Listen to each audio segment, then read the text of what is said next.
ಈ ಕಡೆ ಬಲವಂತದ ಮದ್ವೆ ಆಗಿದ್ರಿಂದ ಶ್ರೀಲೀಲಾಗೂ ಅವನ ಮೇಲೆ ಯಾವ ಫೀಲಿಂಗ್ ಕೂಡ ಇರ್ಲಿಲ್ಲ.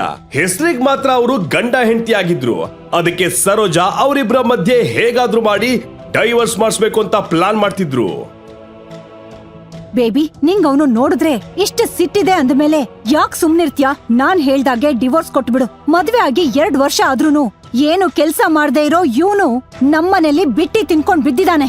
ಅಮ್ಮ, ಎಷ್ಟು ಸಲ ಹೇಳಿದ್ದೀನಿ ನಿಂಗೆ ಅವನಿಗೇನು ಹೇಳ್ಬೇಡ ಅಂತ. ಅವನೇನು ಮಾಡ್ತಿಲ್ಲ ಅಂತ ಗೊತ್ತು, ಆದ್ರೆ ನಾನ್ ಚೆನ್ನಾಗೇ ಇದ್ದೀನಲ್ಲ, ಅಷ್ಟ್ ಸಾಕು ನನ್ಗೆ. ಇನ್ ಮುಂದೆ ಹೀಗೆಲ್ಲ ಮಾತಾಡ್ಬೇಡ. ಸರಿ ಹೋಯ್ತು, ನೀನ್ ಮಾಡೋ ಈ ನಾಟಕಕ್ಕೆ ಅವನು ಹೀಗಾಗಿರೋದು. ಏನೋ ನೀನ್ ನಡೆಸ್ತಾ ಇರೋ ಕಂಪನಿ ಲಾಭದಲ್ಲಿದೆ, ಓಕೆ. ಇಲ್ಲ ಅಂದಿದ್ರೆ ನೀನು ಯಾವ್ದೋ ಕೆಲ್ಸ ಮಾಡ್ಕೊಂಡಿರ್ಬೇಕಾಗಿತ್ತು. ಆವಾಗ ನಿಮ್ಮನ್ನೆಲ್ಲ ಸಾಕಕ್ಕೆ ನಾನು ಕಷ್ಟ ಪಡ್ಬೇಕಾಗಿತ್ತು. ಅಬ್ಬಾ, ಇವಾಗೇನ್ ಆಗಿಲ್ವಲ್ಲ, ಯಾವಾಗ್ಲೂ ಅದನ್ನೇ ಮಾತಾಡ್ತ್ಯಾ.